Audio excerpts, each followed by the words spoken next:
Imana yambwiye ibintu 17 bigize idini n'ibintu 17 bigize itorero. Igihe cyose ngiye kwigisha ngiye mbibabwira kugira ngo mubimenye, buri wese ajye areba aho yicaye, arebe isura yaho, arebe ibyo tuvuze ko bihari. Ni ibihe rero? Reka mbereke rero idini mwakunze Kiliziya Gatolika mugiye gushiriramo mwese. Satani yabafatishije imigozi, arababoha amaboko n'amaguru, arababoha mu bitekerezo kugeza ubwo mutumva ukuri kw'ijambo ry'Imana. Mwumva icyo Papa yavuze, biteye ubwoba, birakaze. Tubabwira abanyamadini nimwumve, mugiye gushira. Mwakumvise ukuri mugakiza ubugingo bwanyu. Ni inkuru dusoma ku Gihe, yasohotse ku itariki 3 z'ukwezi kwa 10 2023. Umushumba wa Kiliziya Gatolika ku isi Papa Francis yasabye abasenyeri Katolika kwakira abaryamana bahuje ibitsina ndetse abashaka kubana nk'abashakanye bagaheshwa umugisha, ariko ntibyitiranwe n'isakaramento ryo gushyingirwa. Iyi nkuru yacecekanye ku wa 2 Ukwakira 2023 mu binyamakuru mpuzamahanga bitandukanye birimo The Guardian bitangaza ko ibyo ari ibikubiye mu ibaruwa uyu mushumba yanditse ku wa 11 Nyakanga 2023 ayigeneye abasenyeri badashyigikiye ibitekerezo bye ku baryamana bahuje ibitsina. Umuryango New Ways Ministry ukorera ubuvugizi abo mu muryango wa LGBTQ bo muri Kiliziya Gatolika wasamiye hejuru ayo makuru, wemeza ko iyi ari indi ntambwe itewe mu kuba abawubarizwamo bahagararirwa ndetse bakakirwa muri Kiliziya badahawe akato.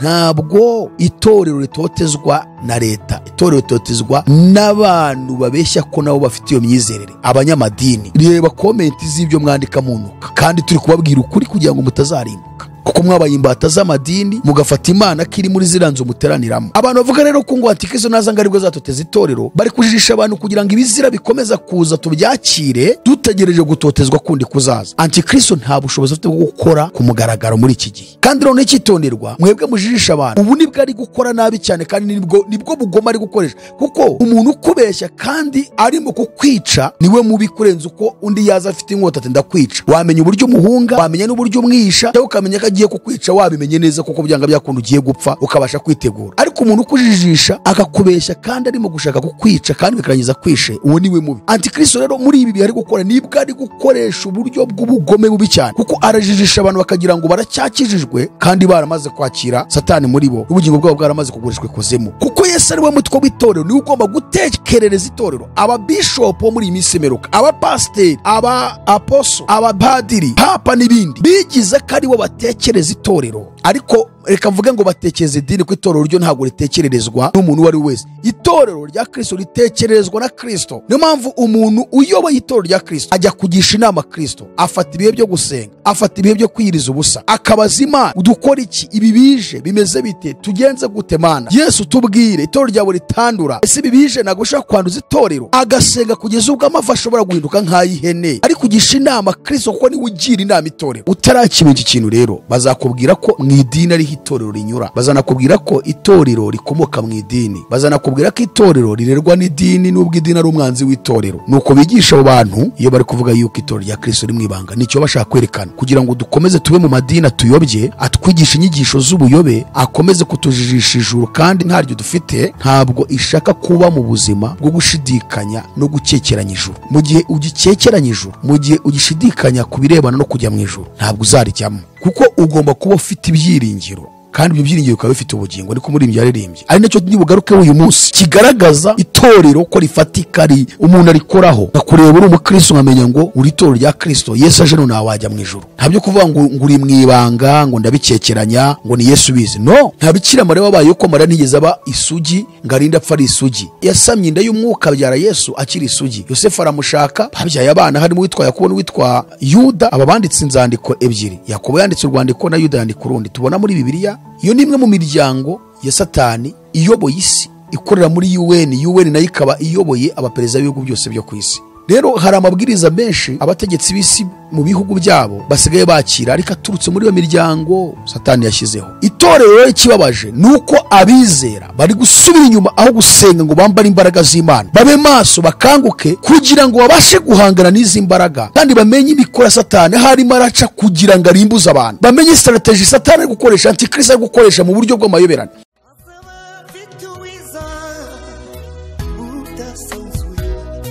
Azaba fitingo ingororano yo guhema buri wese guhana n'imirimo yakoreye hano ku isi nawe nshuti yanjye aza kwambika ikamba. Reka nongere ngusuhuze nshuti mukundwa kandi nkwifuriza amahoro y'Imana wowe wana natwe buri munsi. Turagushimira cyane kubw'umwanya wawe ufata ugakomeza gukurikira ubutumwa bwiza tugenda tukugezaho. Uko bisanzwe rero amazina yanjye ni Jean-Luc Ikingeneye, ndi missionnaire. Turashimira Imana rero kubw'umurimo wayo ikomeje gukora mu bantu hirya no hino mu bihugu bitandukanye, bakaba barimo kugenda bayishurirwa Kristo mu buryo nyabwo, kubera yuko amadini twabayemo yadushutse akatubeshya, ntaduhe Kristo wanyawe ahubwo akaduha Kristo wabo cyangwa wayo utandukanye na Yesu Kristo tuzi mu ijambo ry'Imana cyangwa se muri Bibiliya. Rero Imana gukora imirimo ikomeye cyane, turayishimira rero kubw'imirimo yayo. Nkuko bisanzwe rero nyoboye umuryango witwa Disciples Family of Jesus Ministry, akaba ari umuryango ukubiyemo abantu bari hirya no hino mu bihugu bitandukanye ku migabane igize isi, kandi akaba ari umuryango udakumira umuntu wese ushaka kuza kwifatanya nawo muri uyu muhamagaro turimo cyangwa se muri uyu mwijima, muri ibihe turimo, ibihe bigoye. Ku muntu wese ushaka kuza kwifatanya natwe gusohoza misiyo ya Yesu, nawe ntabwo tumukumira, tumuha ikaze, ariko akaza aba yiyemeje kuza gufatanya natwe muri misiyo Yesu yasigiye itorero mu isi. Ngira ngo bidora tubivuga, imirongo mikuru ivugwa muri Bibiliya cyangwa igaragara muri Bibiliya ikubiyemo amagambo arimo misiyo Yesu yasigiye itorero mu isi, kandi itorero rikaba rigomba gusohoza ubwo butumwa. Ni amagambo aremereye cyane amadini atitayeho bitewe n'abayobozi bayagize ko bashaka kwikungahaza no kwirundaho ubutunzi bw'abayoboke babo, bituma bakumira ubutumwa bwiza, barabafata banga kubarekura ngo bajyane ubutumwa. Icya kabiri, banga cyangwa se birinda kubatoza ngo basobanukirwe ijambo ry'Imana. Icya gatatu, rimwe na rimwe ugasanga n'abashinze ayo madini ni abaswa, ntacyo basobanukiwe, ntacyo bazi, ahubwo ari inyungu bashaka mu bantu, cyangwa se bakaba ari intumwa za Satani, cyangwa se bakaba bazi ukuri bakanga kwigisha abayoboke babo ku kuri kuko baba bafite ubwoba ko babacika. Duhora tubabwira ngo hariya hantu muri ziriya nzu bagiye babeshya abantu bakavuga ngo ni isengero. Bibiliya ntibyemera ibyo, bigatuma abantu bumva ko kuva muri iriya nzu ari ugukora ishyano rikomeye cyane ryo kurimbuka, kuko bigishijwe ko ari urusengero. Yonyine ukubwira rero ngo uva muri urwo rusengero yumva ari ikintu gikomeye, ariko twabonye aho Bibiliya igaragaza ko urusengero ari wowe, ari jyewe. Abakora urwandiko rwa mbere 3:16 na 17. Ntimuzi ko muri urusengero rw'Imana kandi ko umwuka w'Imana aba muri mwe? Cya kabiri, twabonye Bibiliya ivuga ko umuntu ari inzu y'Imana. Abakora urwandiko rwa mbere 3:9, Pawulo aravuga ngo kuko twembi Imana ariyo dukorera, namwe mukaba muri umurima w'Imana n'inzu yayo. Abefeso 2:19 kugeza ku 22. Pawulo aravuga ati none nimukira abashyitsi n'abasuhuke, ahubwo muri ubwoko bumwe n'abera, ndetse muri abo mu nzu y'Imana, nguko mwubatswe ku rufatiro rw'intumwa n'abahanuzi, Kristo Yesu akaba ari we burikomeza imfuruka, ngo muri we ibihe ryose riteranijwe neza rirakura ngo ribe urusengero rwera mu Mwami Yesu, ngo muri we namwe murubakanwa kugira ngo mube inzu yo kubabwamo n'Imana mu mwuka. Muri we namwe murubakanwa kugira ngo mube inzu yo kubabwamo n'Imana mu mwuka. Urumva, turi urusengero rwera mu Mwami Yesu, tukaba inzu yo kubabwamo n'Imana mu mwuka. So rero amadini ko yadushutse nyine kuziriya nzu rezo duteraniramo arizo nsengero, niho kubwira umuntu ngo iryo dini urimo, iyo nzu ujya guhuriramo n'abandi, uwo mupasiteri cyangwa uwo mubishopu cyangwa se uwo mu archbishop cyangwa se uwo mu apostle, ibintu ahagara imbere yawe aguha bizanduza ibitekerezo byawe, kuko Imana itura mu bitekerezo. Hanyuma rero unanirwe gukizwa urimbuke. Bati waya tariko ati torero tirigomba kuba mu idini. Icyo ni ikinyoma. ntabwo idini n'itorero nta hantu bihuriye. Ndaje mbabwire bya bintu 17 Imana yambwiye cyangwa se yampaye nzaza mbabwira bigaragaza idini, n'ibindi 17 bigaragaza itorero. Idini n'itorero ni ibintu bihabanye, harimo difference ikomeye cyangwa se nini ngari. So rero kubera ko batwigishije ko ziriya nzari zo nsengero, kumvisha umuntu ko ashobora kuvamo agakizwa biramugoye, kandi ukujyamo hariya nta kintu kiba kikujyanye ngo ni ukwiga ijambo ry'Imana. Kandi iryo jambo ry'Imana urarifite, Bibiliya urayifite. So rero mu by'ukuri batwigishije nabi, batwigisha muri systeme religio satanique yo kutwereka ko ziriya nzu z'ibyondo n'amatafari n'ibiti n'amabati ari zo nzu Imana ibamo. Pawulo ageze muri Atene cyangwa se Atenayi mu Bugiriki, rwa mukuru w'Ubugiriki, yasanze basenga ibigirwamana byinshi, barabyubakiye n'ingoro zabyo ndetse babyubakira n'ibicaniro cyane, ngo agira aho bari barubatse ibicaniro bigeze muri 6. Ariko muri ibyo 6 hagati yabyo 3 byari iruhande rumwe, ibindi 3 biri iruhande, hagati yabyo bubaka ikindi gicaniro cya 7 bacyandikaho ngo ni Imana itamenywa. Abanyatene, abaturage bo muri Atene, Abagiriki, ngo bazaga buri munsi gutambira ibitambo kuri bya bigirwamana 6. Bagahera kuri 3 bya mbere bagatamba, bagera ku cy'Imana itamenywa bakagisimbuka bakajya ku bindi 3. Icyo cy'Imana itamenywa rero ni cy'Imana umuremyi w'ijuru n'isi, kuko ntibayizi. Batambiraga ibiti, amabuye, amazahabu n'amafeza, ibigirwamana baremye muri ubwo bwoko bw'ibintu tuvuze. Ariko iyo Mana itazwi yaremye ijuru n'isi n'inyanja n'amasoko n'ibiri mu nyanja n'ibiri mu isi byose, bakavuga ngo ntabwo izwi, ariko igicaniro cyayo kibe kibaho ngaho nize zitambira. Ngo bagira muri za ngoro bakaba ariho bakirizwa, bakagaragaza ko bakijwe kuko bari mu bitambo, kuko bari bazi ko Imana zabo ziri muri izo ngoro zibigirwamana, kandi kuko bari barabiteretsemo. Ngo bagira hanze hari ibintu byabarangaga, byakozwe n'umwa 17:21. Hari ijambo rivuga ngo kuko Abanyatenayi bose n'abasuke baho batagiraga ikindi bakora kiretse gushyushya inkuru no kumva ibyadutse.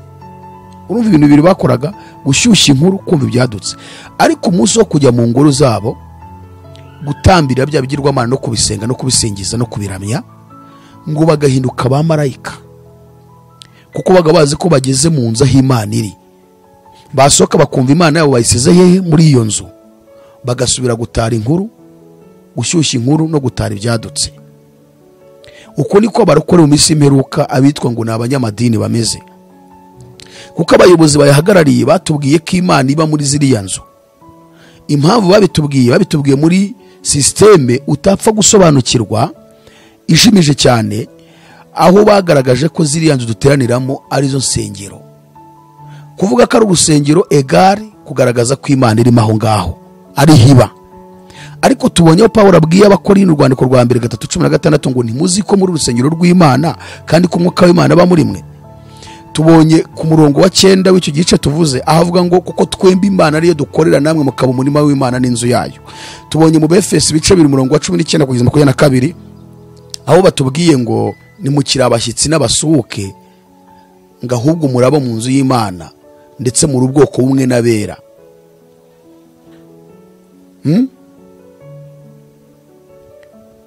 Ngo kuko mwubatswe ku rufatiro rw'intumwa n'abahanuzi, Kristo Yesu akaba ari we wikomeza imfuruka. Muri we ibuye ryose riteranijwe neza rirakura ngo ribe urusengero rwera mu Mwami Yesu. Ngo muri we namwe murubakanwa, muri we natwe turubakanwa, ngo kugira ngo tube inzu yo kubabwamo n'Imana mu mwuka. Utarakimenya iki kintu rero bazakubwira ko mu idini ari itorero rinyura, bazanakubwira ko itorero rikomoka mu idini, bazanakubwira ko itorero rirerwa n'idini n'ubwo idini ari umwanzi w'itorero. Nuko bigisha abo bantu, nari babwiye maze kugenda babubamye bw'abantu benshi b'abayobozi b'idini bagenda bambwira ibyo bintu ngo idini n'umwanzi w'itorero kandi rikaba n'umurezi w'itorero. Kandi mu bintu 17 Imana yaduhaye nkuko mubizi, ibyo bintu 17 byongeye kugarukaho, ariko ushaka kwerekana inyigisho y'ibintu 3. itumye abantu bagiye kurimbukira mu madini. Ubushize twayivuzeho gatoya turashaka kuyikomerezaho, ikintu cyitwa ko itorero rya Kristo ngo riri mu ibanga. Icyo ni icya mbere. Icya kabiri, bakavuga yuko tutemerewe gucira bagenzi bacu urubanza. Icya gatatu, bakavuga yuko hariho umwana wo kurimbuka n'umwana w'ubugingo. Ibyo nibyo bintu bitatu turimo turiga. Ubushize nababwiyeho gatoya, tugeze kuri episode ya 2, aho Bibiliya igaragaza ko itorero rya Kristo rigaragara, rifatika, atari ikintu kiri mu rwisho, ntabwo riri mu ibanga. Kuko iyo bavuze gutyo bashaka kwerekana ko muri Catholic ngo umugeni arimo wa Kristo, muri Anglikani, muri Restoration Church, Healing Center, Miracle Center, Zion Temple, Ngesa Shimwe Church, Adventist Church, Baptist Church, Catholic Church, Methodist Church, EPR Church, ADPR Church, mbega hose bakerekana ko umugeni wa Kristo arimo. Iyo bari kuvuga yuko itorero rya Kristo riri mu ibanga, nicyo bashaka kwerekana, kugira ngo dukomeze tube mu madini tuyobye, atwigisha inyigisho z'ubuyobe, akomeze kutujijisha ijuru kandi ntaryo dufite, ntarihari, twibwira ngo byanga byakunda riri mu ibanga, shobora kuba nzajya mu ijuru. Kandi Imana ishaka yuko uba mu buzima bukomeza kuzajya mu ijuru, ntabwo ishaka kuba mu buzima bwo gushidikanya no gukekeranya ijuru. Mu gihe ugikekeranya ijuru, mu gihe ugishidikanya ku birebana no kujya mu ijuru, ntabwo uzarijyamo, kuko ugomba kuba ufite ibyiringiro, kandi ibyo byiringiro bikaba bifite ubugingo. Niko muri ibyo yaririmbye ngo mfite ibyiringiro bifite ubugingo kandi bifite umugabane mu ijuru. Umukristo nyamukristo ntabwo ahora akekeranya ubugingo buhoraho, nta nubwo akekeranya ko azajya mu ijuru. Hari abantu ujya ubaza kubaza ngo ariko wumva Yesu agarutse wabona ubugingo wajya mu ijuru, akakubwira ngo ibyo simbizi, ahubwo bizwe n'Imana. Ati itorero rya Kristo riri mu ibanga we, ati Imana niyo izi iryo banga niba nzarijyamo cyangwa niba nazarijyamo. Urumva se waba ibyo uri mubizi? Kandi biraturuka muri iyo nyigisho ivuga ngo itorero rya Kristo riri mu ibanga, bashaka kwerekana ko abantu bakwiye kuba mu madini, nubwo bakwigishwa inyigisho z'ubuyobe, nubwo pasiteri wabo yaba ari umupagani, ari umusambanyi, ari umujura, ari umutekamitwe. Mwayongwe tumaze iminsi turi kubona wigishaga abwira abantu ngo niba ukeneye umugore ngo utange ituro, ngo ubundi muguhe, ngo niba ukeneye kwishyura inzu cyangwa kugura inzu, ngwino utange ituro ryawe kugira ngo musabire inzu. Abo batekamitwe nibo tugwije. Noneho bigatuma rero bakomeza kujisha abantu babwira ati oya, itorero rya Kristo riri mu ibanga, ntabwo rifatika. Ati hari rifatika, icyo bita ngo ni Local Church. Ati iryo rero rifatika niryo ririmo ridafatika. Nta hantu na hamwe Bibiliya igaragaza ko itorero rya Kristo riri mu ibanga. Ngaha hondi mwese munkurikiye muri kwisi yose, abateolojiya bize, abafite doctora muri teolojiya, birashoboka ko hari n'abafite professora, munkorera ubushakashatsi muri Bibiliya, mushakira ahantu Bibiliya ivuga igapresiza igaragaza ko itorero rya Kristo riri mu ibanga. Mubishakire, muzabitange mu comment hariya, mu commenting aho ngaho hasi kuri YouTube, murabona handitse comment, mujye mu mwandike. Itorero rya Kristo riragaragara, kandi rigaragarira heza. Niringiri riroko church, Local Churches niryo itorero rya Kristo, kandi rigomba kuba rifite ibihamya birihamiriza ko ari itorero koko, ko Yesu nagaruka rizabona ubugingo buhoraho. Aho rero nibyo bintu bitatu dushaka kuvuga. So rero urumva ko kutwigisha ko inzu duteraniramo ari zo nsengero, iki ni cya mbere. Kutwigisha ko itorero rya Kristo riri mu ibanga, kutwigisha ko tudakwiriye kwicara ngo ducire bagenzi bacu imanza. Mu by'ukuri Bibiliya ntabwo itwemera guca imanza, ariko tuzaza kwerekana ese Bibiliya abitubuza gucira imanza ni bande. Abantu Bibiliya itubuza, cyangwa se ijambo ry'Imana ritubuza gucira imanza ni bande. Ariko niyo mbabwire ngo ibintu byose biri muri Bibiliya ni biri clear, biri claire, ni ibintu bigaragara, bisobanutse, bitari mu rujijo. Niyo mpamvu umuntu wamenye ijambo ry'Imana agasobanukirwa Bibiliya abaho mu buzima bwuzuye amahoro n'umunezero, kubera ko ntabagishidikanya ku gakiza. Yakora ibyaha ababizi ko ari kubikora, azi ko hari ingaruka mbi, ashobora kurimbuka. Gukiranuka abazi inzira zose, abasobanukiwe inzira zose zo gukiranuka. Niyo mpamvu umuntu wamenye ijambo ry'Imana aba hadashidikanya ku gakiza, kandi abasha kugenzura ibihe n'iminsi n'imyaka, akagenzura iminsi duhagazemo, akagenzura situation iriho muri icyo gihe, muri periode arimo, akamenya ngo ibi ngibi ndabirobanura bishobora kurimbuza umuntu, ibi ngibi bishobora gutuma mbaho mu ruhande rw'umubiri, ibi ngibi bishobora gutuma mu mubiri mbaho nkazabona n'ubugingo buhoraho, ibi ngibi bishobora gutuma mbaho mu mubiri ariko ubugingo bwanjye bukarimbuka. Uwo ni umuntu wamaze gusobanukirwa, ugwije ijambo ry'Imana muri we, ntabwo ashobora gushidikanya mu byo arimo, arasobanukirwa neza. Mushakire iyo verise. Hanyuma rero abantu bashaka kujoininga ministry yacu, icyambere ugomba kuza uba wiyemeje uvuga ngo ngiye ngiye kuvuga ubutumwa bwiza, kuko ministeri dufite cyangwa tuyoboye ni iri gusohoza misiyo Yesu yasigiye itorero, ikubiyemo iyi mirongo igeze kuri 3 mu bitabo 3 bitandukanye. Mariko 16 umurongo wa 15, nuko mugende mwigisha bari mwe bose ubutumwa bwiza, uwizera akabatizwa azakizwa ariko utizazacirwa iteka. Matayo 28 umurongo wa 19, nuko mugende muhindurana mu mahanga yose, mubatize mu izina rya Data wa twese n'Umwana n'Umwuka wera, mubigishe kwitondera ibyo nababwiye byose, kandi dore ndi kumwe namwe mwisi yose kugeza ku mperuka y'isi. Byakozwe rero mu gice cya 2 umurongo wa 8, icyakora muzahabwa imbaraga Umwuka wera nabamanukira, kandi muzaba abagabo kumamya uhereye Yerusalemu n'Yudaya yose ni Samariya no kugeza ku mpera y'isi. Iyo niyo misiyo Yesu yasigiye itorero, nuko tugomba kugenda isi yose, ntabwo ari ukwicara ngo dutuze. Narababwiye ngo ziriya nzu duteraniramo bisi insengero batujijisha, bakirengagiza kutubwira ko ari twe sengero z'Imana, Imana ituramo igenderamo. Tugomba kujyana Imana ahantu hose ku isi kugira ngo tuyihe abandi bayakire, tukajyana Yesu mitima yacu tukamuha abandi, kuko turi ba ambassadors, turi ba ambasaderi hano muri iyi si bo kwamamaza ubwami bw'ijuru, kwamamaza Yesu tukamushyira abantu bakamusobanukirwa bakamumenya. Noneho baratujijisha batubwira ko ziriya nzu turimo ari zo nzu zitwa isengero Imana ibamo, bituma batwibagiza ndetse baratujisha ntitwasobanukirwa misiyo ya Yesu ni ukugenda, si ukwicara.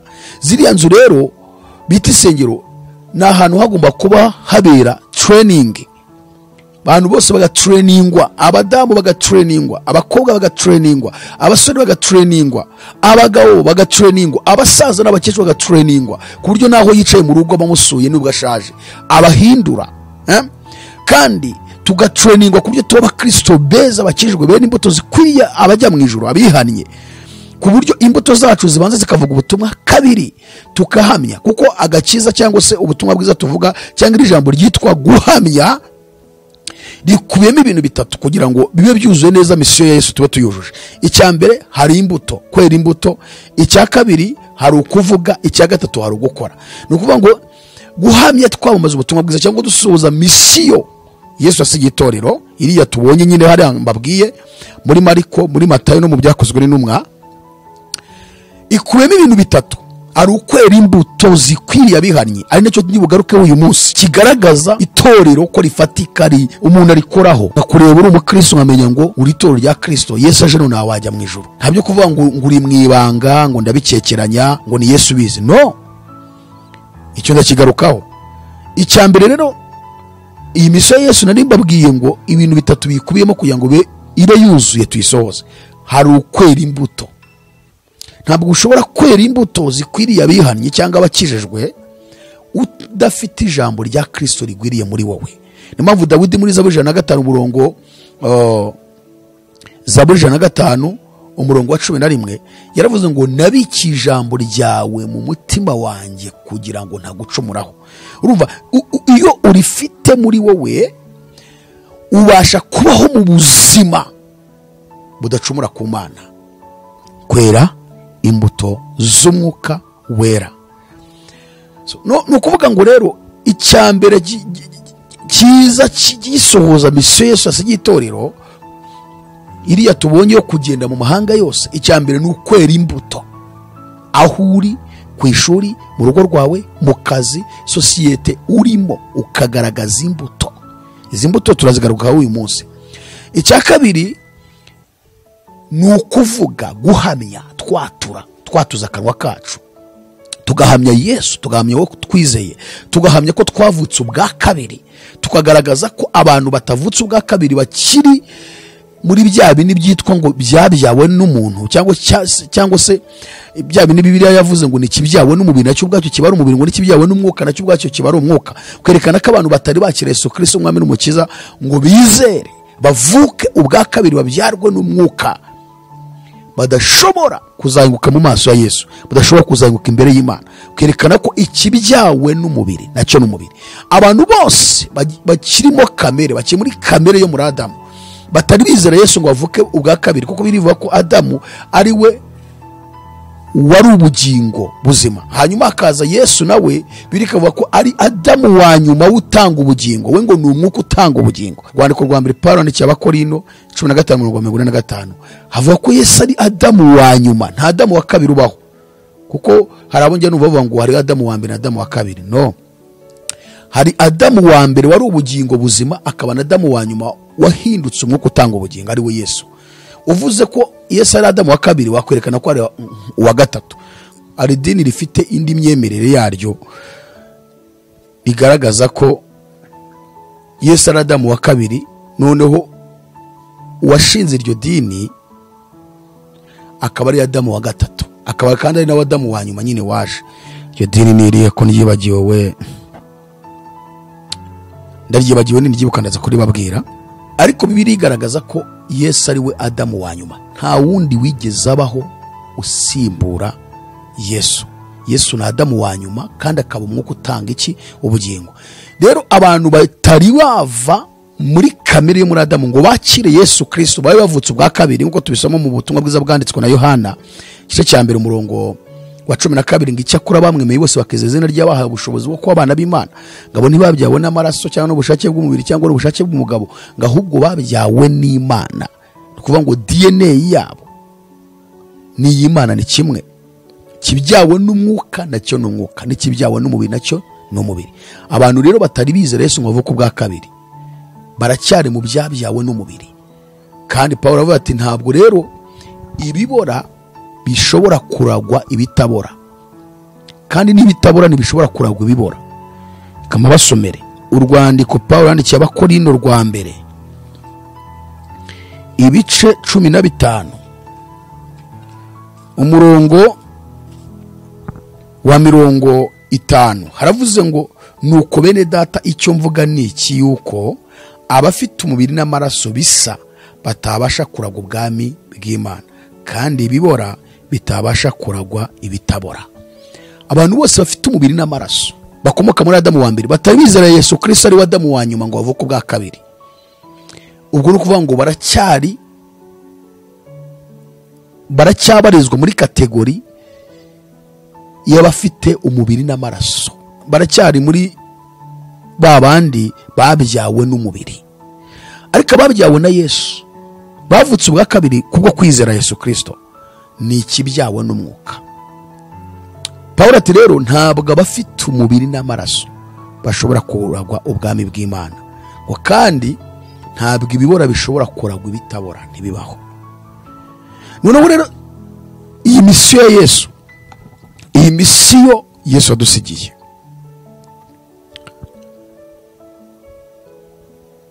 yo kugenda tukazenguruka isi, icya kabiri kigize ni uguhamya twatura Yesu, twatura turimo kubwira abantu ko bakwiye kuva muri Adamu wa mbere w'ubugingo gusa cyangwa w'umubiri, bakajya muri Adamu wa nyuma ari we mwuka utanga ubugingo, bakizera Yesu Kristo, kugira ngo bave mu bibora bajye mu bitabora, bazaragwe ubwami bw'Imana.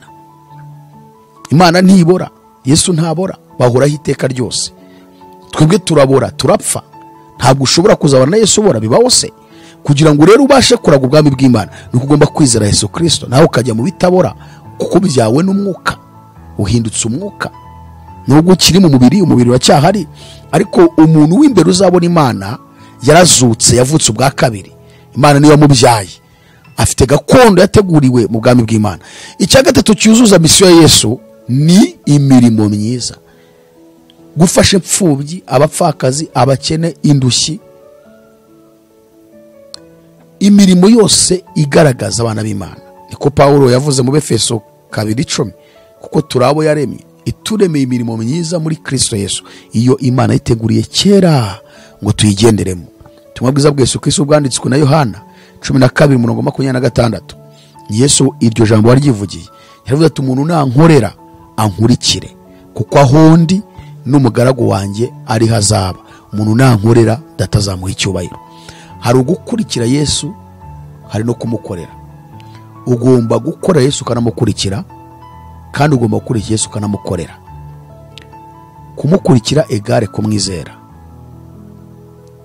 Hanyuma rero niba umaze kwizera Yesu, ubwo nyine uramukurikiye aho ajya hose, ugomba no kumukorera. So rero iyi misiyo Yesu asigiye itorero yo kugenda ku isi, wowe ni wowe torero, nanjye ndi itorero, ko twabonye ko turi inzu y'Imana. Abakorinto urwandiko rwa 2:6-14 kugeza ku 18, Pawulo yaravuze ngo nimwifatanye n'abatizera mudahwanye, mbese gukiranuka no gukiranirwa byafatanya bite? Cyangwa umucyo n'umwijima byabana bite? Kandi Kristo ahuriye he na Bayali? Mbese uwizera n'utizera bafitanye mugabane ki? Ngo mbese urusengero rw'Imana rwahuza rute n'ibishushanyo bisengwa? Ko turi urusengero rw'Imana ihoraho. Pawulo umva barabivuga ko turi urusengero rw'Imana ihoraho, nkuko Imana yabivuze iti nzatura muri bo, ngendere muri bo, nzaba Imana yabo, nabo bazaba ubwoko bwanjye. Beneda, mujye muzirikana ijambo ry'Imana, mwumve ijambo icyo rivuga. Niba mwarakijijwe mukamwizera ko mwakijijwe koko mujya mu ijuru, mukaba mwemeranya nanjye, mukaba mwemeranya n'umwuka ubarimo ko iki gitabo cyitwa Bibiliya ari ijambo ry'Imana, ugomba gushyira mu bikorwa icyo rivuze. Ugomba no kwakira icyo rivuze. Nzatura muri bo, ngendere muri bo, nzaba Imana yabo, nabo bazaba ubwoko bwanjye. Umurongo wa 18 akavuga ngo nuko muve hagati y'abandi mwitandukanye, no Uwiteka avuga ngo kandi mukore ku kintu cyose gihumanye, nanjye nzabakira kandi nzababera so, namwe muzambere abahungu n'abakobwa, ni Uwiteka ushobora byose avuga. Niba ijambo ry'Imana rivuga ngo nzatura muri bo, ngendere muri bo, nzaba Imana yabo, nabo bazaba ubwoko bwanjye, wayi kubera iki wowe ukomeza gushidikanya ku ijambo ry'Imana? Ngo ninajya muri iriya nzu, ngo ngiye mu rusengero, ngo nzagwa, ngo none ngo abantu bazarererwa.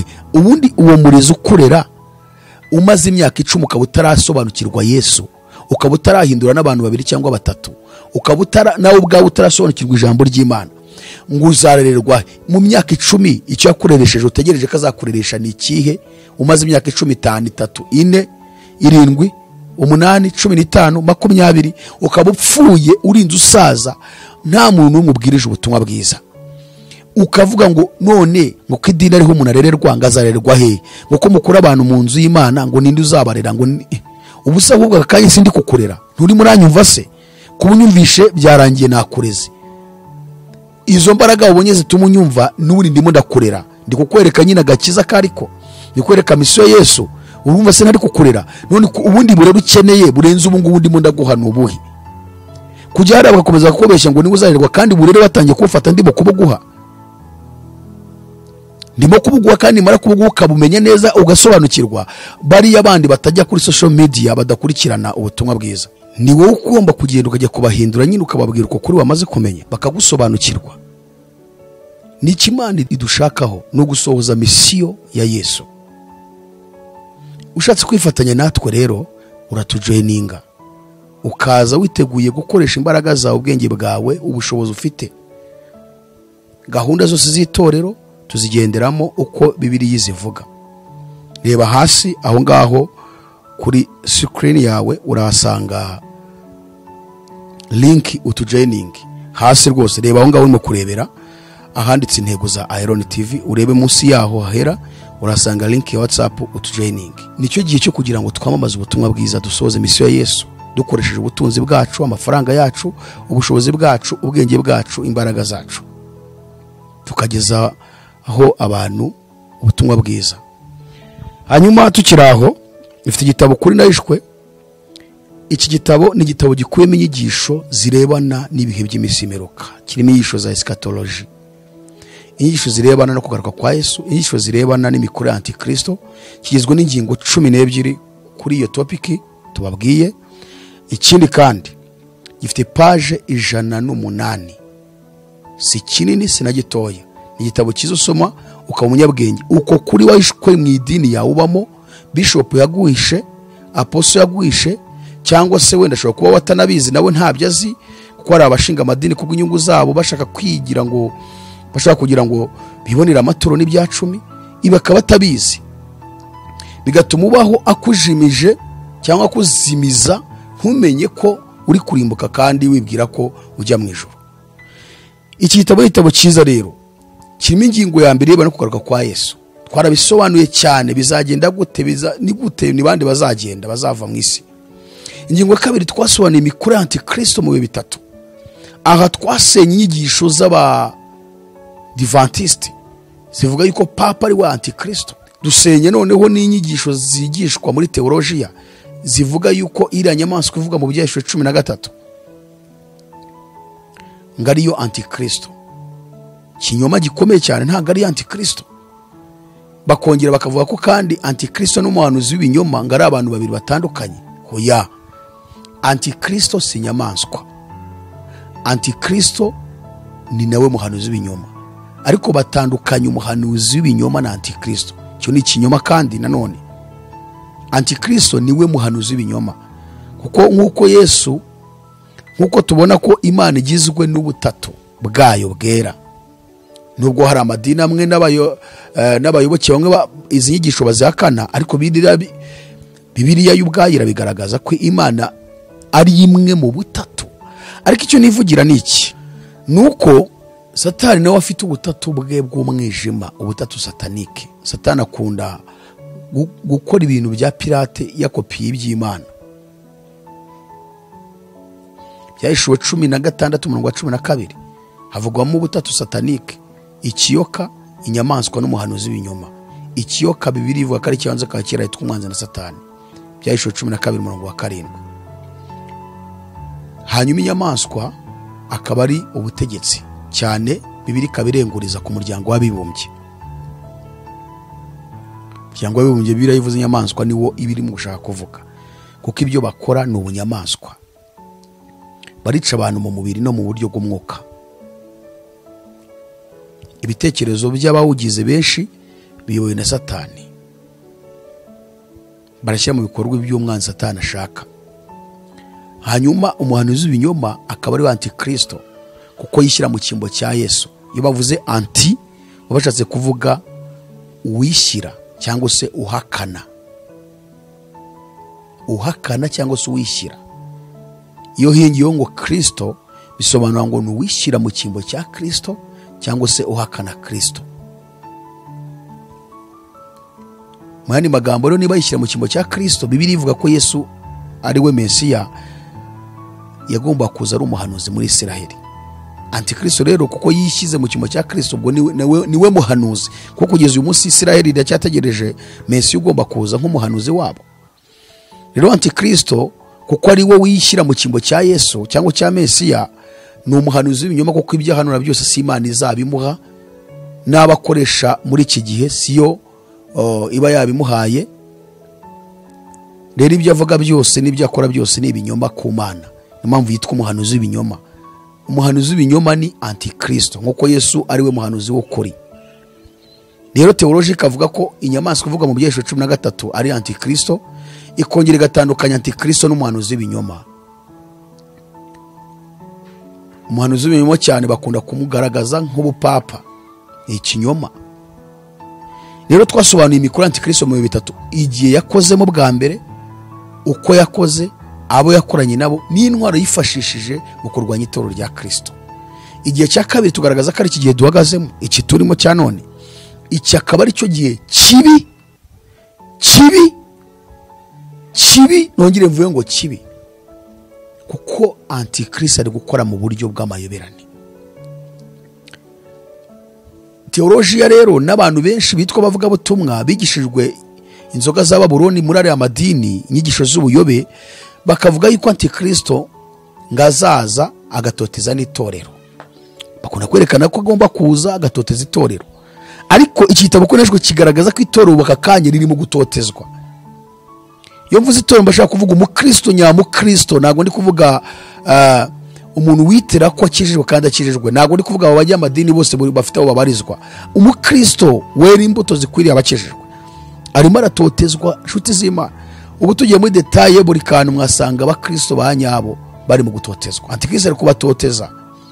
None abigisha yuko rero Antikristo ngazaza ku mugaragaro kandi agatoteza itorero mbere yuko rikurwa mu isi, bari kujisha abantu ngo abantu babeho bidegembya, bemere kwakira ibije byose bizanywe n'inzego za politike z'isi. Murabona ko inzego za politike zose z'isi zamaze kujya muri systeme politiko satanike. Abategetsi b'isi hari amabwiriza amwe namwe bagenderaho atari bo bayizaniye mu bigo byabo, ariko amabwiriza aturutse muri ya miryango duhora tubabwira iyoboye isi, ikora bimwe mu ibanga ikajya n'ibindi ikora ku mugaragaro, cyane nk'umuryango w'abafrimaso. Abafrimaso ni umuryango uyoboye isi kandi ukorera satani ku mugaragaro. Hakaza Illuminati nk'intiti z'abafrimaso zigishijwe mu buryo bukomeye mu kurimbuza abantu, ziciye muri religion, ziciye muri politike, ziciye mu itangazamakuru, ziciye muri music, ziciye mu burezi, ahantu hose, ziciye mu iterambere ry'isi, ziciye mu buhinzi, ahantu hose Illuminati irahari. Izo rero ni intiti z'abajesuiti, ni abantu bize bahabwa ubumenyi bwa satani kugira ngo babone uko baza kurimbuza abantu. Hakaza abajesuiti, igisirikare cya papa kiroma i Vatican kiyemeje kugarura abantu bose ngo bave mu madini yabo bashinze, kibagarure mu bakatolike baze kwakira inyigisho z'ubuyobe zo gusenga ibigirwamana no gusenga abapfuye, abatagatifu, gusenga Bikira Mariya.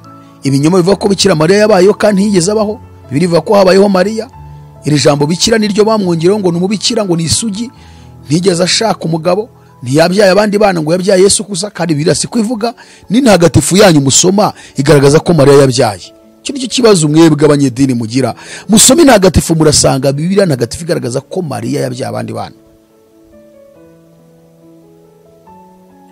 Nta Bikira Mariya wabaye ko Mariya ntigeze aba isugi ngo arinde apfa ari isugi. Yasamye inda y'umwuka abyara Yesu akiri isugi. Yosefu aramushaka, nako yanamushatse agitwite ataranabyara Yesu, ariko marayika Gabriel amubuza kuryamana nawe ngo bakore imibonano mpuzabitsina atari yabyara. Babyaye abana harimo witwa Yakobo n'uwitwa Yuda. Aba banditse inzandiko ebyiri, Yakobo yanditse urwandiko na Yuda yandika urundi, tubona muri Bibiliya yera.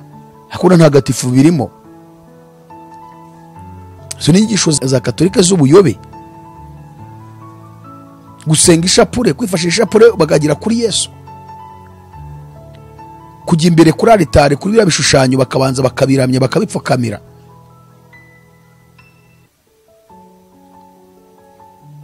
Kubuza abantu gushaka ngo bamaze kuba abapadiri cyangwa ababikira n'ibindi. Noneho rero igisirikare cy'abajesuiti kiyemeje, cyashyiriweho kugarura abantu bose bavuye muri katolike, kugaruka muri iyo myizerere ijyana abantu kurimbuka.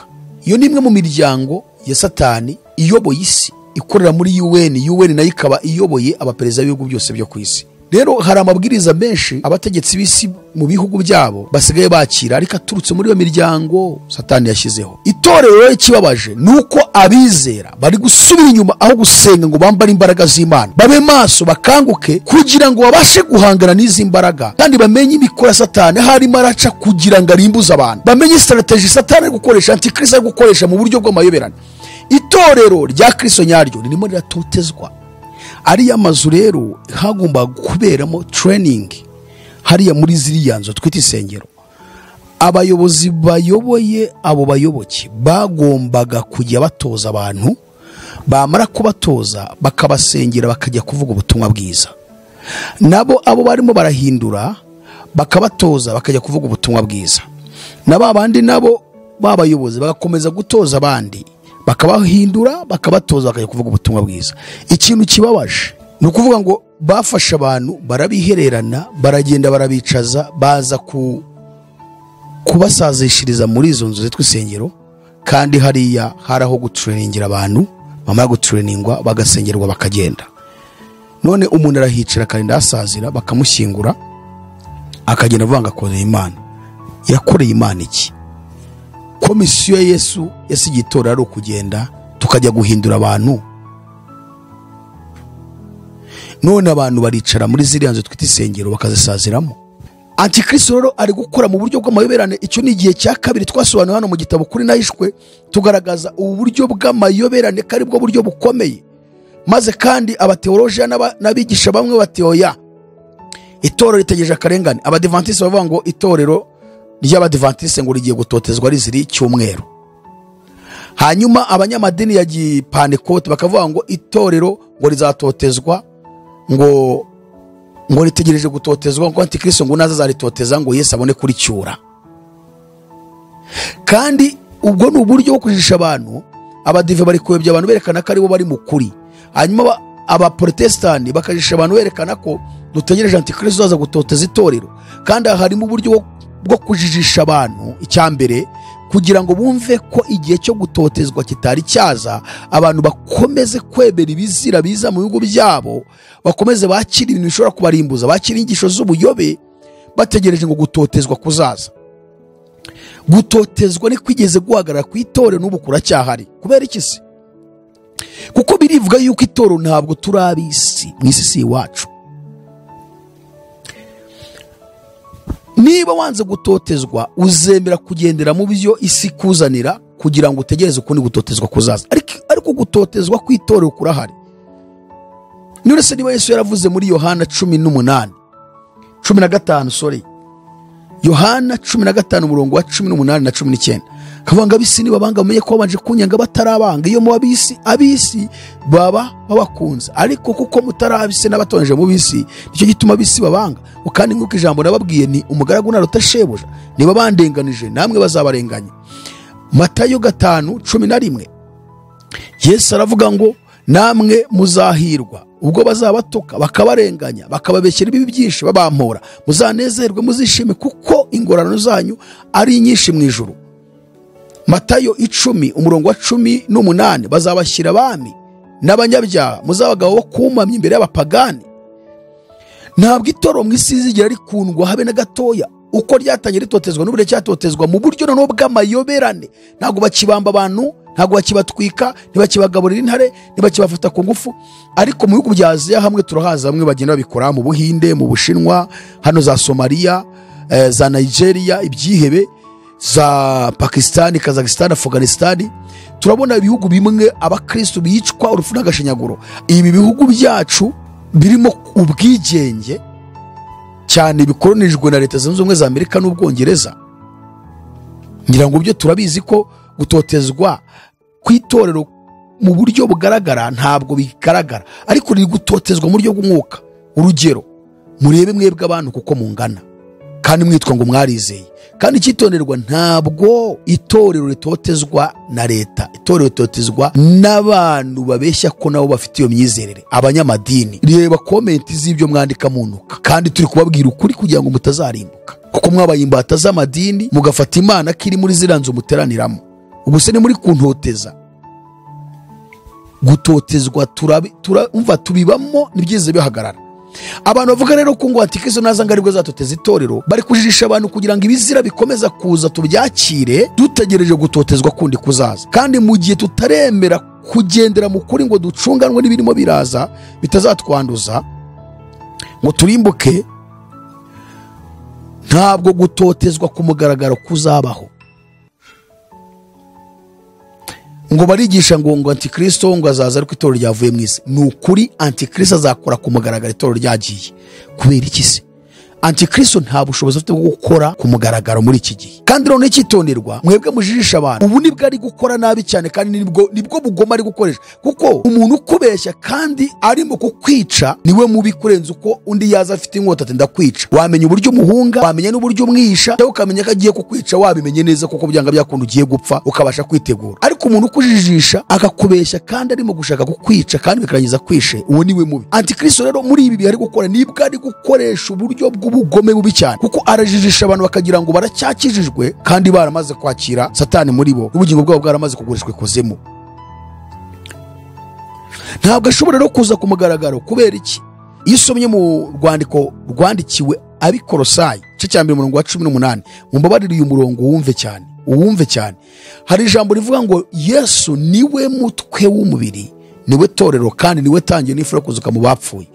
Icya mbere ni umutwe w'umubiri, icya kabiri ni umutwe w'itorero, icya gatatu, icya mbere ngo ni umutwe w'umubiri, icya kabiri ngo niwe torero, icya gatatu ngo akaba itangiriro n'ifura yo kuzuka mu bapfuye.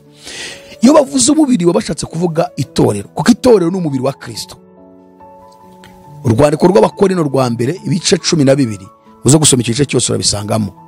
Itorero muri rusange ku rwego rw'isi ni umubiri wa Kristo. Hanyuma abakristo ku giti cyabo buri mu Kristo akaba urugingo rw'uwo mubiri. Ushobora kuba uri agahera, ushobora kuba uri musumbazo, ushobora kuba uri mukuru wa meme, kuko agahera kitwa meme, akaza mukuru wa meme, akaba musumba zose, akaba mukubita rukoko na nyangufi nyirazo, aricyo gikumwe. Ushobora kuba uri gikumwe, ushobora kuba uri mukubita rukoko, ushobora kuba uri musumba zose, ariko buri mu Kristo wese ni urugingo rw'umubiri wa Kristo. Hanyuma itorero ryose muri rusange rikaba ari umubiri. Noneho Yesu akaba umutwe w'uwo mubiri w'iryo torero. Niyo mpamvu bavuze ngo niwe mutwe w'umubiri niwe torero. Nuko bakavuga ngo niwe mutwe w'itorero akaba nawe torero. Kuko umutwe nibwo buzima bw'umubiri.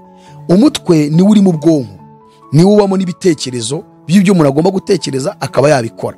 So rero izi ngingo zanjye kunigira nuko mfite umutwe, kuko ubwonko nibwo buri gukoresha ibyo byose. Uko kumuvinga kwanjye nuko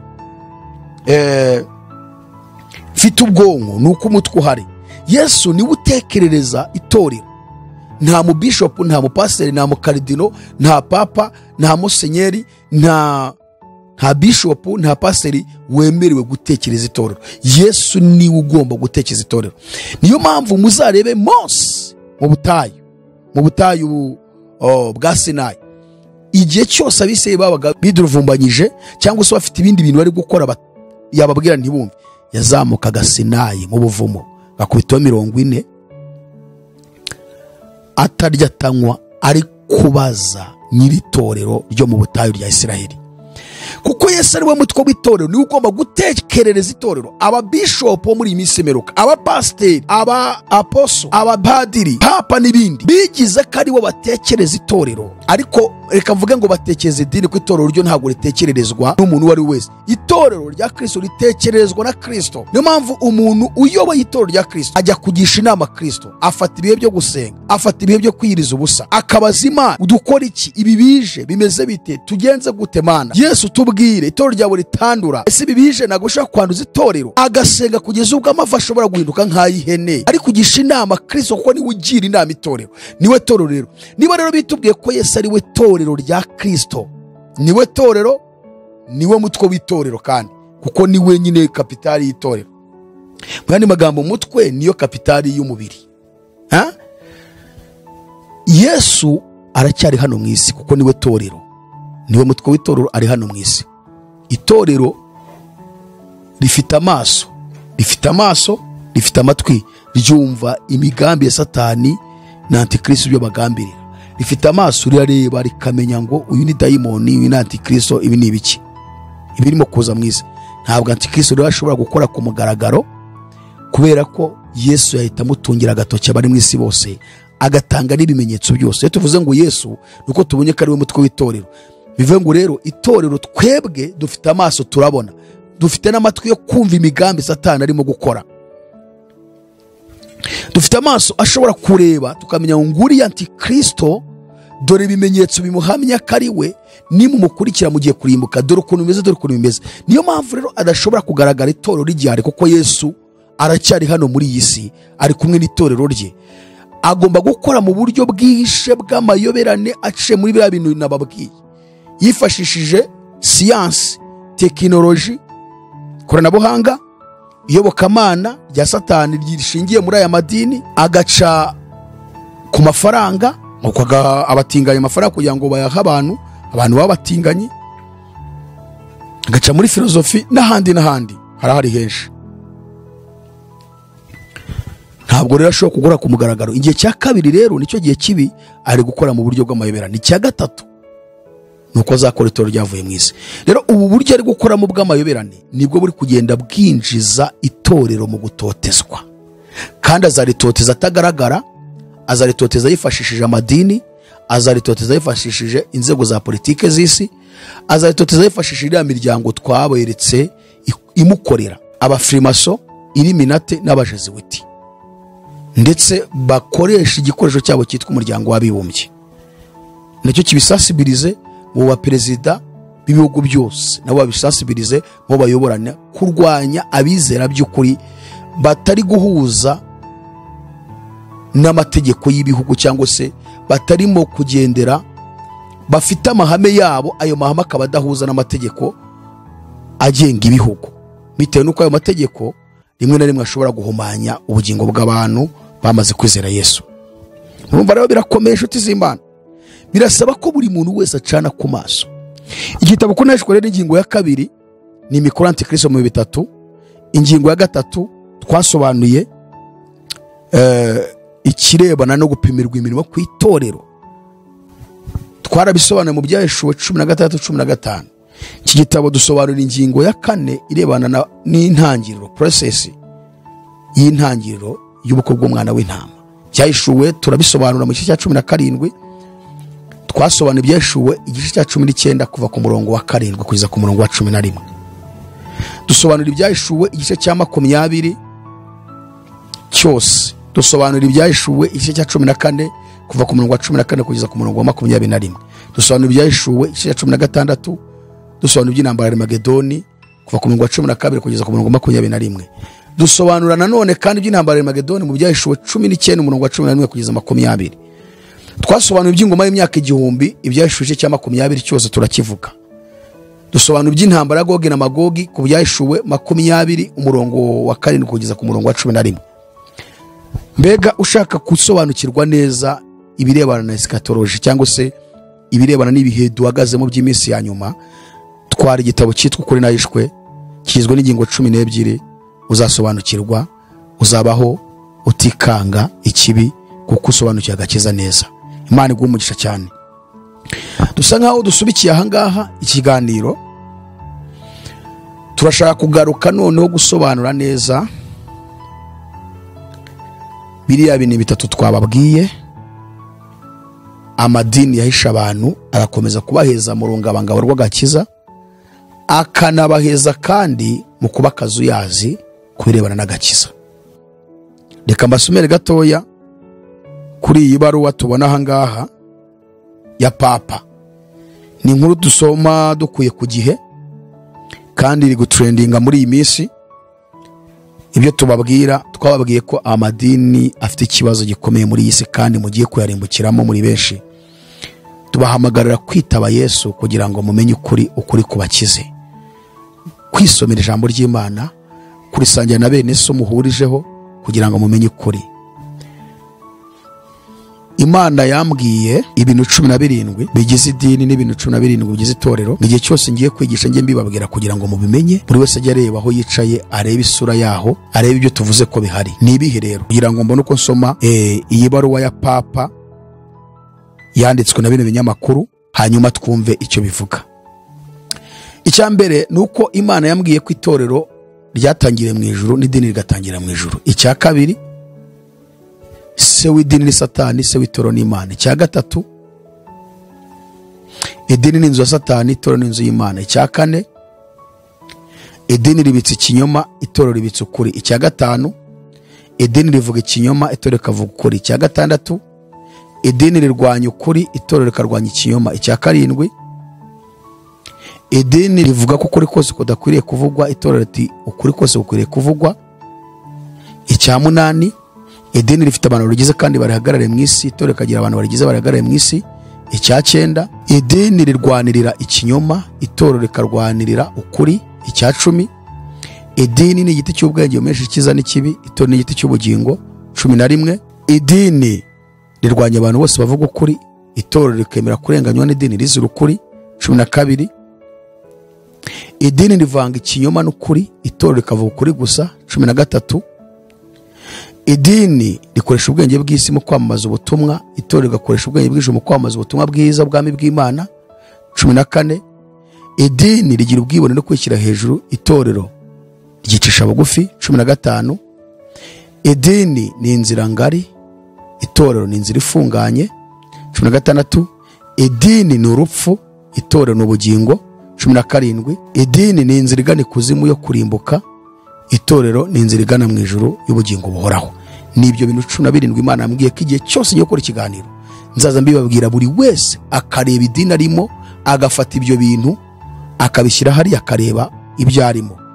Nubona uri mu idini vamo, nubona ari itorero rigumemo, kandi itorero rigomba kuba ryujuje biriya bintu byose mbabwiye 17 kimwe nuko idini ryo ribyujuje. Reka mbereke rero idini mwakunze Kiliziya Gatolika mugiye gushiriramo mwese. Satani yabafatishije imigozi, arababoha amaboko n'amaguru, arababoha mu bitekerezo kugeza ubwo mutumva ukuri kw'ijambo ry'Imana. Mwumva icyo Papa yavuze, biteye ubwoba, birakaze. Tubabwira abanyamadini nimwumve, mugiye gushira. Mwakumvise ukuri mugakiza ubugingo bwanyu. Ni inkuru dusoma ku Gihe, yasohotse ku itariki 3 z'ukwezi kwa 10 2023. Umushumba wa Kiliziya Gatolika ku isi Papa Francis yasabye abasenyeri Katolika kwakira abaryamana bahuje ibitsina ndetse abashaka kubana nk'abashakanye bagaheshwa umugisha, ariko ntibyitiranwe n'isakarameno ryo gushyingirwa. Iyi nkuru yacecekanye ku wa 2 Ukwakira 2023 mu binyamakuru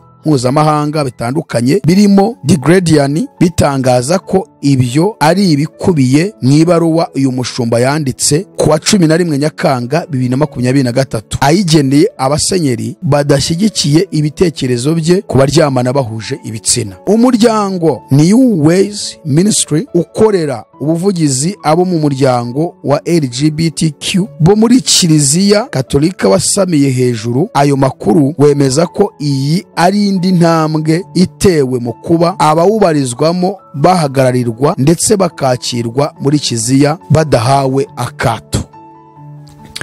Reka mendeki yaha namwe mujye ku Gihe mwisomera iyo nkuru yose, tukababwira ngo ibintu byarangiye ntimwumve.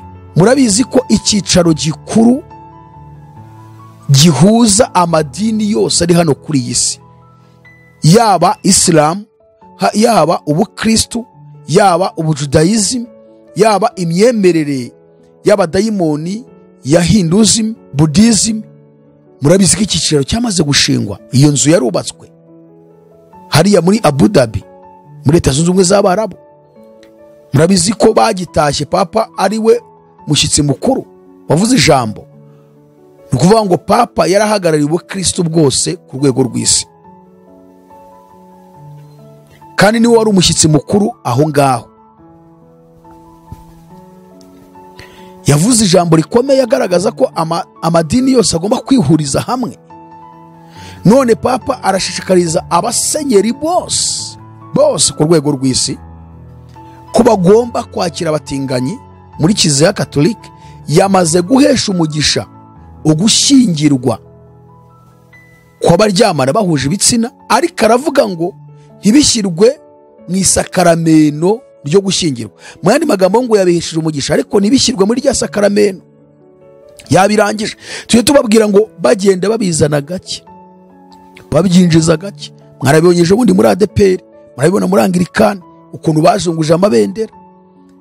Ejo bundi muzicara mutegereje isezerano ry'abaryamana bahuje ibitsina, muje kubihesha umugisha namwe muvanga Imana bashyigikire mu rugo rwabo. Ndavuga mwebwe abayoboke muri ayo madini. Muri ADPR mwabonye ko bajungujemo amabendera y'ubutinganyi. Muri Anglikani mwabibonye za Gicumbi no muri Kigali. Nimucicayemo se? Nubundi ejo bundi bazazana Bibiliya bavuga ati nimugire ikibazo ntabwo dukoresha Bibiliya yacu dusanzwe dukoresha, hari y'abatinganyi gusa mutaho ubukwe bwabo tubahesha umugisha. Katolike kuvuga ngo babakire ngo batinganye ngo binjire muri za Kiliziya, ubundi se hari uwabirukanye? Ubundi no kwenda kubishishikariza abantu ngo babakire. Ubundi umutinganyi ni kimwe n'umusambanyi n'umwicanyi, ni kimwe n'ugamba, ni kimwe n'ubeshya, ni kimwe n'ushinja abandi ibinyoma, ni bamwe. Ntabwo Imana ikumira abo bantu kuko icyazanye Yesu mu isi nabo ngabo kugira ngo bakizwe. N'ubundi nta wari warigeze abirukana. Rero kuba Papa we yongeyeho ngo babakire, yashaka kwerekana ko nyine bagomba kwemerwa muri serivisi zose zo mu idini, gutanga ubujyanama, kuba bakora imirimo yose mu idini, kuba babasezerana muri gahunda yo gusezerana bakabasezeranya. Mbega gahunda zose zikorerwa mu idini, serivisi zose zo mu idini bakabazemerewe kuzikoreshwa no kuzikoresha cyangwa kuzikorera abandi. Nicyo we yashakaga kuvuga. None birangije kuko abihamije. We yamaze guhesha umugisha abaryamana bahuje ibitsina, ariko aravuga ngo ntibabihuza n'isakarameno ryo gushyingirwa. None se kandi yamaze kuvuga ko ari ukubashyingira rya sakarameno. Bene data, turababwira ntimwumve. Isi igeze ahaga, isi igeze ku ndunduro. Bantu muri hirya no ku isi kumvise amadini yamaze kwifatanya na Satani. Ni Babuloni ikomeye igiye kurimbuka, kuko ni ibintu bibiri, idini na politike. Satani akaba ari ubiyobora akabishyira ku murongo, ku buryo bahuza icyo bita teokarasi bakagihuza na demokarasi. Ubutegetsi bw'abantu n'ubutegetsi bw'Imana bikivanga, bikahinduka ubusambanyi. Murumvisha icyo Papa avuze? Ngiri dini rero tubabwira. Niyo mpamvu dushaka kubasobanurira kugira ngo musobanukirwe ibi bintu bitatu abayobozi b'amadini bazanye kugira ngo bakomeze guheza abantu mu rungabangabo. Cya mbere, kuvuga yuko nta muntu wemerewe gucira undi urubanza ngo Bibiliya ntibyemera. Bibiliya binyemerera cyane kugucira urubanza mu gihe nakugiriye inama nkakwereka inzira ya nyayo ukanga kuyumvira. Kandi namwe amadini murimo barabibakorera. Iyo babatenze se niba babacira urubanza, iyo babahagaritse ariko kuki mutajya mwumva? Kuriya baguhagarika bamaze gucira urubanza. Ariko umuntu yakubwira ngo ibyo byaha urimo nutabiva muzarimbuka, ngo wowe ngo ninde gushyize ku ntebe yo gucira abantu imanza. None se ku idini ryawe ko barugucira bakagutenga? Nuko bivuzwa n'umuntu umwe bitavuzwa n'abantu benshi. Noneho iyo bagutenze, iyo baguciye, si urubanza baba bagukatiye, si nko kuvuga ngo genda urimbuke. Iri jambo ryo guhora ngo gucira abantu imanza, ngo ninde wabashyize ku ntebe yo gucira abantu imanza, ngo muriyigisha mucira abantu imanza, Bibiliya itubwira yuko niba nkugira inama ukanga kumva ndarugukatira. Aho ngaho iki kiganiro turagikora cyonyine aricyo turimo kwerekana. Cya kabiri, ijambo rivuga ngo itorero rya Kristo riri mu ibanga. Ikinyoma. Itorero rya Kristo riri mu ibanga, rirafatika, riragaragara, buri wese araribona. Ntabwo rero ushobora kukureba ngo uvuge ngo sinkuzi niba uzajya mu ijuru. Mbaye ntakuzi nawe ubwawe ukaba utizi ko uzajya mu ijuru. Ijuru ntabwo twazarijyamo, ntiwarijyamo, nanjye sinarijyamo. Ibyiringiro by'itorero ni iki se? Nuko ngomba kuba nicaye aho nicaye mfite ibyiringiro bifite ubugingo, nkaba mfite umugabane mu ijuru, nkaba numva ko Yesu aje none aha najya mu ijuru. Naho mu gihe nkibishidikanyaho ntabwo ndakizwa. Icyo nacyo turaza kugikora, ni ibintu bitatu dushaka kugendera hamwe. Ubushize twabahayeho gato, tugarutse kuri episode ya 2. Icya gatatu ni iki kivuga ngo hariho umwana wo kurimbuka, ngo hariho umwana w'ubugingo. Ikinyoma. Ntabwo Imana igeze igira biteganyiriza ubugingo ngo abandi bateganyirize kurimbuka. Rero nshuti z'Imana, turabasaba kuba maso, mwumvishe ibyo Papa yavuze. Usibye ko nabivuze kera, nuko abantu bisha amatwi inyigisho z'amadini zabakoze ku ngoma z'amatwi, bahinduka ibipfa amatwi mu buryo bw'umwuka, kandi bajya bavanga amatwi, bajya bavuga ngo amatwi ari mu rupfu ntajya yumva ihoni. Impamvu muzarimbuka nuko mwanze kumva, kuko amatwi yanyu yamaze gupfa yishwe n'inyigisho z'ubuyobe. Iki nicyo gihe cyo kugira ngo wumve ukuri tukubwira. Murabizi ko Anglikani yose mu Bwongereza n'igice kimwe cyo muri Amerika ubutinganyi bamaze kubwakira, barabasezeranya. South Africa, muri Afrika y'Epfo barasezeranya, muri Kenya barasezeranya, no mu Rwanda nibo batangiye kwemera amabendera akazunguzwa, nabo bagiye gutangira gushyingira vuba byihuse ku muvuduko. Reka babwire ngo nta misi nabahaye imyaka ingahe? 2.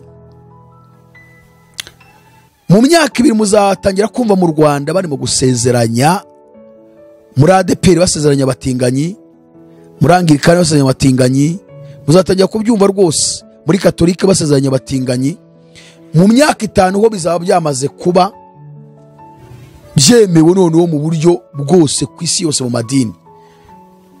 Muzabibona. Kandi hari abavuga ngo none se ngo umuntu ngagomyemo ngo ariko ngo ntiyakire izo nyigisho ngo hari icyo byabitwaye. None se uragumame umaramo iki kandi ibyo bari kukwigisha bidahindura ubugingo bwawe? Kugira gusa address, kugira ngo bya bintu bakubeshesha ngo kubatizwa, gushyingira, gushyingura, gusengera abana, ngo n'uyu muhango w'igaburo ryera ngo ugumeyo ubihabwe n'uwamaze kwakira umwuka wa kidayimoni, ngo ariko ngusohoze ngo uwo muhango. Ngo none se ngo nashyingirwa ne ngo mvuyeyo? Ushyingirwa na pasiteri ukora Satani, urumva umwuka agiye kukurahamo. Ni mpamvu ikoze abantu ziri gusenyuka buri munsi. Ngo igaburo ryera, guhabwa igaburo ryera n'uwo mupasiteri wamaze kwakira umwuka w'ubutinganyi no kwakira ibibi byose, ngo kugira ngo ngusohoze iyo mihango.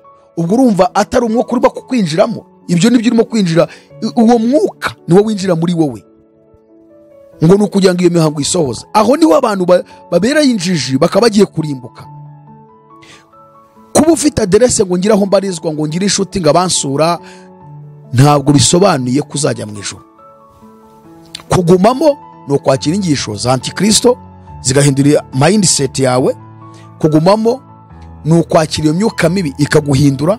Ibyiza rero ni uko wava mukareba bene so bazima, musanye urugendo rujya mu ijuru, mukifatanya, no mushaka mu 3 cyangwa 5 mujye muhura muganira ijambo ry'Imana, musenge, hanyuma gukurikirana inyigisho z'uburezi. Naha turimo turafatanya kugira ngo turerane, dutozwe, tuzajye mu ijuru. Nawe ibyo umenye, niba hari abadafite ubushobozi bwo kujya kuri social media, basanga ubegere wowe ubafashe, kuko wabishoboye kuhaza. Reka dusoreze aha ngaha, dukurikira ikiganiro. Imana ibamugisha cyane, Imana ikomeze kubakangura no kubaha kuba maso, no gukumva no gushyira mu bikorwa, ndetse no kwanariza ukumva neza iby'umwuka arimo arabwira itorero. Mana, turagushimiye kubwo ijambo ryawe ryiza. Fasha umuntu wari udukurikiye kandi ukomeze kumwigisha muri byose mu izina rya Yesu, amen. Mana iguhe umugisha cyane, komeza kubana natwe, ubundi ikiganiro akagaruka. Shalom, shalom, shalom.